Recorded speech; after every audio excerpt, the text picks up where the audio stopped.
ഒരു വയോജന ദിനം കൂടി പിന്നിടുന്നു. പുത്തൻ തലമുറയെ നടക്കാനും അറിയാനും പഠിപ്പിച്ച് ജീവിതം അവർക്കായി മാറ്റിവെച്ച് ഒടുവിൽ കാലം നരയും ചുളിവും വീഴ്ത്തിയ മനസ്സുമായി നമ്മുടെ മാതാപിതാക്കൾ ഈ സമൂഹത്തിൽ സുരക്ഷിതരാണോ? എല്ലാം ഉണ്ടായിട്ടും എല്ലാവരും ഉണ്ടായിട്ടും വാർദ്ധക്യത്തിൽ ഒറ്റപ്പെട്ടു പോകുന്ന നിരവധി പേർ നമുക്ക് ചുറ്റും ജീവിക്കുന്നു.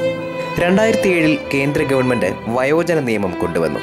എന്നിട്ടും കേരള സമൂഹത്തിൽ കാര്യമായ മാറ്റങ്ങൾ ഉണ്ടായിട്ടില്ല. ഇതിന് ഉദാഹരണമാണ് ദൈവത്തിൻ്റെ സ്വന്തം നാട്ടിലെ അനാഥാലയങ്ങൾ. വൃദ്ധസദനങ്ങളിൽ അഭയം പ്രാപിക്കുന്ന മുതിർന്ന പൗരന്മാരുടെ എണ്ണം ദിനംപ്രതി ഏറുന്നു.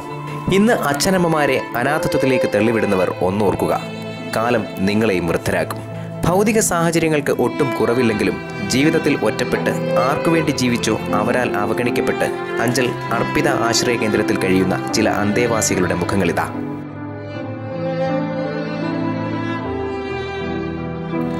ജീവിതത്തിൽ ഒറ്റപ്പെടൽ മാത്രം അനുഭവിച്ച ഒരമ്മ. ശ്രീകാര്യം ഗ്രാമപഞ്ചായത്തിൻ്റെ പ്രസിഡന്റ് പദം വരെ അലങ്കരിച്ചിട്ടും അനാഥനായി അന്ത്യകാലം ചെലവിടേണ്ടി വരുന്ന ഒരച്ഛൻ.